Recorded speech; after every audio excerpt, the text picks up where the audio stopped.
Halo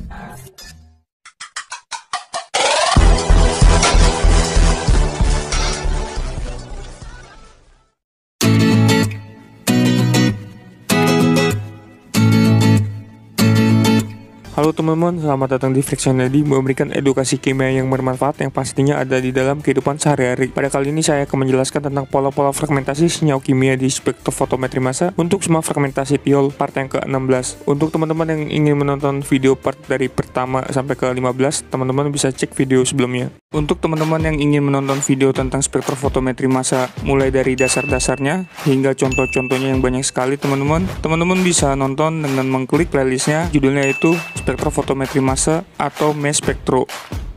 Fragmentasi thiol. Pertama, peak ion molekul thiol biasanya lebih kuat dari alkohol walaupun jumlah karbonnya sama. Puncak M+2-nya dengan satu sulfur atau belerang menambahkan peak ekstra sekitar 4,4%. Pola fragmentasi mirip dengan alkohol. 2. Kemungkinan kehilangan asam sulfida atau massa dikurang 34 untuk thiol dan kehilangan RSH atau senyawa thiol untuk sulfida. Misalnya kehilangan CH3SH yang massanya itu dikurang 48. 3. Pembelahan alfa. 4. Pembelahan induktif. Misalnya terjadi pembelahan homolisis, berarti nanti menghasilkan ion sulfanilium. Kalau misalnya pembelahannya heterolisis, maka menghasilkan ion karbokation. 5. Penataan ulang McLafferty. 6. Pembentukan siklik. Bagian pertamanya itu pembentukan siklik karena adanya karbon beta atau karbonnya itu lebih dari 2. Yang bagian kedua itu pembentukan siklik karena adanya C delta atau karbon lebih dari 4. Daftar kelimpahan isotop unsur. Jadi kita langsung melihat yang bagian sulfur, teman-teman, dimana yang S32-nya ini M+-nya itu sebesar 95% kelimpahannya, sedangkan yang M+2 atau yang sulfur 34 itu sekitar 4,2% kelimpahannya, sehingga nanti kalau massa per elektron senyawa sulfurnya ini atau senyawa thiol yang akan kita bahas nanti ada muncul 3 peak, yang M+-nya itu lebih panjang sedangkan yang M+1 lebih kecil dan yang M+2 agak lebih panjang sedikit 4,2%.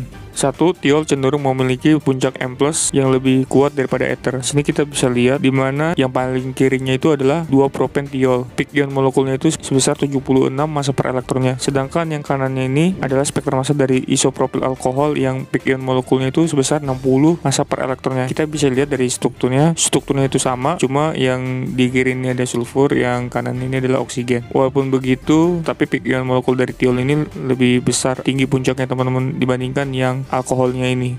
2. Thiol dapat kehilangan asam sulfida seperti alkohol kehilangan H2O atau air. Jadi di sini terdapat struktur thiol sekunder di mana di sini karbon, ini karbon alfanya, ini karbon betanya. Jadi bisa terjadi di kedua sisi. Misalnya saya pilih yang bagian kanan, di sini saya bikin garis putus-putus agar lebih mudah melihat pembelahannya. Ini karbon betanya, terdapat hidrogen beta. Nanti hidrogen betanya ini berikatan dengan sulfur sehingga nanti menghasilkan H2S, lalu membentuk satu ikatan baru atau alkena yang terbaca di spektrofotometri massa. Contoh lain, di sini terdapat senyawa 1 heksan thiol yang massa per elektronnya itu adalah 118 dan M+2-nya itu 120. Jadi misalnya di sini alfa, di sini beta. Karbon betanya ini kan mempunyai hidrogen beta. Nanti hidrogen betanya ini berikatan dengan sulfurnya sehingga menghasilkan H2S, lalu menghasilkan alkena seperti ini, teman-teman. Yang massanya itu sebesar 84 massa per elektronnya dan puncaknya itu sekitar 16% kelimpahannya. 3. Pembelahan alfa. Pembelahan alfa dimungkinkan karena karbokation yang distabilkan resonansi dapat membentuk 3 kemungkinan cara. Seringkali semuanya diamati ketika hadir. Jadi di sini terdapat thiol tersier di mana bisa terjadi pembelahan alfa di R1-nya, R2 atau R3. Misalnya terjadi pembelahan alfanya di R1-nya. Berarti nanti R1-nya itu menjadi radikal dan nanti karbonnya ini dengan sulfurnya nanti membentuk satu ikatan baru atau membentuk ikatan rangkap 2. 4A. Pembelahan induktif. Jadi pembelahan induktif yang pertamanya itu pembelahan homolisis, di mana kalau misal terjadi homolisis, satu elektron nantinya digugus thiolnya ini, lalu satu elektron digugus alkilnya ini, teman-teman. Alkilnya ini namanya heksil. Heksilnya ini menjadi radikal dan gugus thiolnya ini terbaca di spektrofotometri massa sebesar 33 massa per elektronnya. 4B. Pembelahan induktifnya itu sekarang yang heterolisis. Misal terjadi heterolisis antara karbon alfa dengan gugus thiolnya. Jadi 2 elektron diberikan ke gugus thiol sehingga nanti thiolnya ini menjadi radikal dan heksilnya ini karena kehilangan elektron menjadi karbokation dan terbaca di spektrofotometri massa sebesar 85 massa per elektronnya.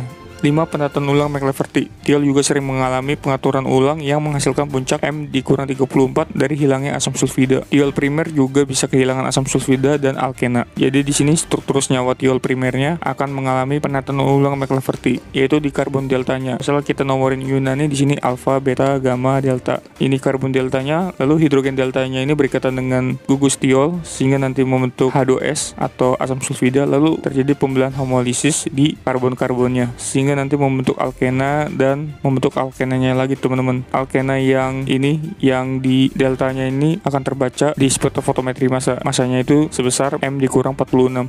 6. Fragmentasi pembentukan siklik. Jika rantai samping memiliki lebih dari 4 atom karbon, maka dimungkinkan akan terjadi pembentukan siklik. Dengan pembelahan delta, pembentukan siklik dengan pembelahan beta juga bisa terjadi. Pembentukan siklik melalui pembelahan delta. Jadi di sini lebih dari 4 atom karbon ya. Ini alfa, beta, gamma, delta. Nah, di karbon deltanya ini mengalami pembelahan homolisis sehingga nanti alkilnya menjadi radikal dan nanti karbon deltanya ini mendapatkan satu elektron berikatan dengan satu elektron di sulfur sehingga membentuk ikatan siklik yang masanya itu sebesar 89 massa per elektronnya. Contoh pembentukan siklik melalui pembelahan delta. Di sini terdapat senyawa heksantiol di mana kalau kita nomorin Yunani di sini alfa, beta, gamma, delta. Di karbon deltanya ini mengalami pembelahan homolisis sehingga nanti etilnya ini menjadi radikal dan karbon deltanya ini berikatan dengan sulfur sehingga membentuk ikatan siklik dan terbaca di spektrofotometri massa sebesar 89 dan kelimpahannya itu atau tinggi puncaknya itu sekitar 3%. Pembentukan siklik melalui pembelahan beta. Jadi selain bisa pembentukan siklik karena adanya karbon delta, bisa juga pembentukan siklik karena adanya karbon beta. Jadi di sini karbon betanya mengalami homolisis sehingga nanti karbon kelebihannya itu akan menjadi radikal dan karbon betanya ini membentuk satu ikatan baru dengan satu elektron sulfur. Karbon betanya ini kan mendapatkan satu elektron dari homolisis dengan alkilnya sehingga membentuk siklik dan terbaca di spektrofotometri massa sebesar 61 massa per elektronnya. Contoh pembentukan siklik melalui pembelahan beta. Jadi senyawa satu heksantiolnya ini tadi kalau kita nomorin Yunani di sini alfa, beta, nanti terjadi pembelahan di karbon beta. Sisanya yaitu sisa sekitar 4 karbonnya lagi atau butilnya menjadi radikal dan karbon betanya ini membentuk ikatan dengan sulfur sehingga membentuk siklik dan terbaca di spektrofotometri massa sebesar 61 massa per elektronnya dan puncaknya itu sekitar 10% tingginya. Di sini terdapat spektrum massa dari satu heksantiol yang sudah saya kotakin biru. Teman-teman bisa catat atau screenshot spektrum massanya yang nantinya akan kita cari teman-teman fragmen-fragmennya itu seperti apa. Di sini kalau kita lihat bahwa puncak tertingginya itu ada di 56 massa per elektron. Di sini sudah saya cari bahwa fragmen yang memiliki puncak tertingginya itu atau base peak adalah fragmen dari alkena hasil dari penataan ulang McLaverty-nya. Senyawa satu heksantiolnya ini apabila ditembakkan elektron maka yang terionisasinya itu adalah elektron bebasnya. Di sini yang memiliki elektron bebas adalah sulfurnya sehingga satu elektron di sulfur hilang membentuk muatan positif dan terbaca di spektrofotometri massa sebesar 118 massa per elektronnya plus 2 elektron, satu elektron dari sulfur elektronnya ditambah satu elektron dari spektrofotometri massa. Atau teman-teman bisa gambarkan seperti ini. Jadi senyawa satu heksantiol ini ditembakkan elektron, maka nanti setelah tutup kurung teman-teman bisa kasih tanda positif dan satu elektron. Jadi cara penulisannya teman-teman bisa ikutin cara pertama atau cara yang ini yang kedua. Senyawa satu heksantiolnya ini bisa mengalami pembelahan induktif. Misalnya pertamanya itu pembelahan homolisis di mana satu elektron diberikan ke gugus tiolnya, lalu satu elektron diberikan ke karbon alfanya. Alkilnya ini atau heksilnya ini menjadi radikal dan gugus tiolnya ini menjadi terbaca di spektrofotometri massa sebesar 33 massa per elektronnya. Lalu satu heksantiolnya ini mengalami pembelahan alfa. Misalnya terjadi pembelahan homolisis di karbon alfanya sehingga karbon alfanya ini mendapatkan satu elektron, lalu yang pentilnya ini mendapatkan satu elektron sehingga menjadi radikal karena karbon alfanya mendapatkan satu elektron sehingga membentuk satu ikatan baru atau ikatan rangkap dua dan terbaca fragmennya itu sebesar 47 massa per elektronnya. Selanjutnya pembelahan induktif di mana terjadi pembelahan heterolisis, dua elektron diberikan ke gugus tiolnya ini teman-teman dari karbon alfa sehingga alkilnya atau heksilnya ini menjadi karbokation dan gugus tiolnya ini menjadi radikal. Heksilnya ini terbaca di spektrofotometri massa sebesar 85 massa per elektronnya.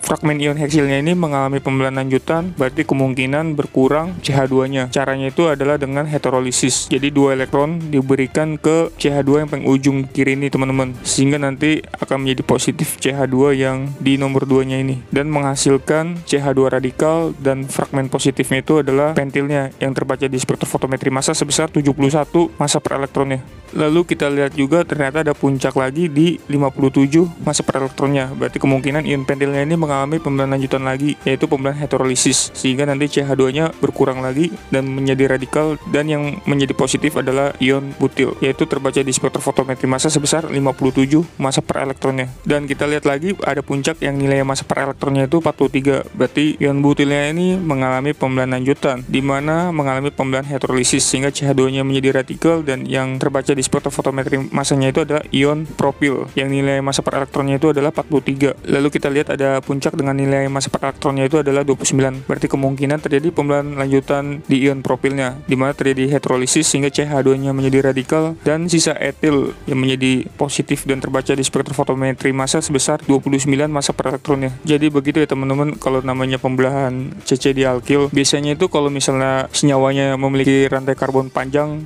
alkana yang ikatannya tunggal, biasanya terjadi pembelahan lanjutan di alkil-alkilnya. Jadi teman-teman nanti setelah mendapatkan tadi muatan positifnya dari alkilnya, teman-teman cek selisih dari min 14 atau berkurangnya CH2, apakah ada puncaknya atau tidak. Kalau berkurang berarti kemungkinan itu terjadi pembelahan lanjutan dari alkilnya. Lalu kita lihat peak dengan nilai massa per elektronnya itu adalah 41, berarti kemungkinan kehilangan hidrogen sehingga nanti menghasilkan alkena. Jadi pembelahan lanjutan dari propilnya, dia kehilangan 2 hidrogen secara homolisis, yaitu di sini nomor 2, baru di sini nomor 3-nya. Sehingga hidrogennya ini terlepas dan menjadi hidrogen, dan ion propilnya ini karena mendapatkan satu elektron, C nomor 2 dan nomor 3, sehingga membentuk satu ikatan baru menjadi alkena, dan terbaca di spektrofotometri massa fragmennya ini sebesar 41 massa per elektronnya. Perlu diingat teman-teman bahwa puncak nilai massa per elektron 41 ini sering muncul untuk senyawa yang memiliki rantai panjang lurus alkana. Nah, 41 ini adalah senyawa alkenanya ini teman-teman. Lalu kita lihat ada puncak dengan nilai massa per elektronnya itu adalah 84. Berarti kemungkinan dia kehilangan asam sulfida atau H2S. Yang nilainya itu H2S kan 34 ya. Jadi nanti 118 kurang 34 hasilnya kan 84. Jadi sesuai, dia kehilangan asam sulfidanya. Caranya itu di C alfanya ini dengan diolnya mengalami pembelahan homolisis sehingga mendapatkan satu elektron di C alfa dan satu elektron di gugus diolnya. Lalu terjadi pembelahan heterolisis antara C beta dengan hidrogen beta. Hidrogen betanya ini berikatan dengan gugus diol sehingga nanti akan bergabung dan menghasilkan senyawa asam sulfida atau H2S. Karena tadi kita lihat C alfanya mendapatkan satu elektron, jadi muatannya menjadi seperti ini, ada satu elektron, dan karena C betanya pembelahannya heterolisis, jadi muatannya positif. Dan nilainya itu terbaca di spektrofotometri massa sebesar 84 massa per elektronnya. Jadi ini adalah cara gimana membuat alkenanya langsung terionisasi sehingga ikatan alkenanya ini satu menjadi satu elektron dan satu muatan positif. Kalau teman-teman ingin buat seperti ini yang dimana alkena tapi tidak terionisasi seperti yang sebelumnya dan di dalam kurung ada muatan positif dan satu elektron, caranya itu yang gugus diolnya jangan ada muatan positifnya, jadi semuanya elektron ditulis. Lalu terjadi pembelahan homolisis antara C alfa dengan gugus diol dan terjadi pembelahan homolisis antara C beta dengan hidrogen beta. Hidrogen betanya ini nanti berikatan dengan gugus diol dan menghasilkan H2S. Lalu nanti C alfa bergabung dengan C beta karena mendapatkan satu elektron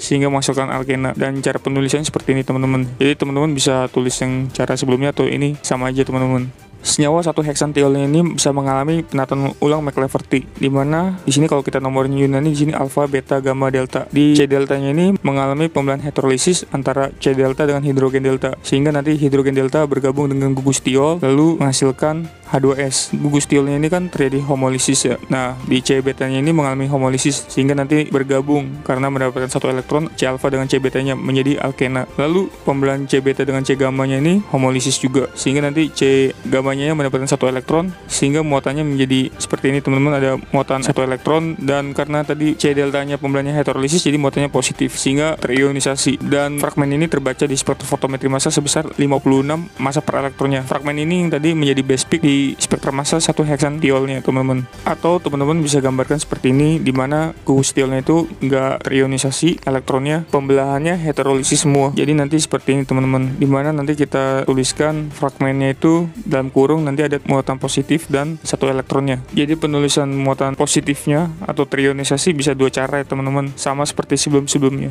Kalau kita lihat spektrum massanya ternyata ada peak yang nilai massa per elektronnya itu adalah 34. Berarti kemungkinan H2S-nya ini atau asam sulfidanya ini terionisasi teman-teman. Jadi penulisannya seperti ini kalau yang membuat muatan positifnya dan satu elektronnya di luar tanda kurung. Tetapi untuk yang alkenanya ini atau etena tidak terbaca peaknya itu, yang massa per elektronnya itu kalau kita hitung di sini 28 massa per elektronnya. Kita lihat tidak ada puncaknya teman-teman. Contoh pembentukan siklik melalui pembelahan delta. Jadi senyawa satu heksantiolnya ini bisa mengalami pembentukan siklik karena terjadi homolisis di C deltanya. C deltanya ini kan mendapatkan satu elektron sehingga nanti membentuk satu ikatan baru atau siklik dengan satu elektron di tiol. Etilnya ini menjadi radikal dan ini adalah sikliknya dan terbaca di spektrofotometri massa sebesar 89 nilai massa per elektronnya, dan tinggi puncaknya itu sangat minor sekali teman-teman, sekitar 3% saja. Contoh pembentukan siklik melalui pembelahan beta. Jadi terjadi pembelahan homolisis di C betanya. C betanya ini mendapatkan satu elektron sehingga membentuk ikatan siklik atau membentuk satu ikatan dengan gugus tiolnya sehingga membentuk siklik seperti ini teman-teman. Dan butilnya ini menjadi radikal. Sikliknya ini terbaca di spektrofotometri massa sebesar 61 nilai massa per elektronnya dan puncaknya itu sekitar 10% kelimpahan atau evidence-nya. Sekian video dari saya tentang pola-pola fragmentasi senyawa kimia di spektrofotometri massa untuk semua fragmentasi tiol part yang ke-16. Apabila teman-teman masih ada pertanyaan seputar video ini, teman-teman bisa tulis pertanyaan teman-teman di kolom komentar. Dan untuk teman-teman yang ingin referensi materi videonya, teman-teman bisa klik linknya ada di deskripsi video. Dan apabila video ini bermanfaat, teman-teman bisa klik like dan share ke teman-teman kalian agar teman-teman kalian juga mendapatkan manfaat dari video ini. Sekian dari saya ucapkan terima kasih.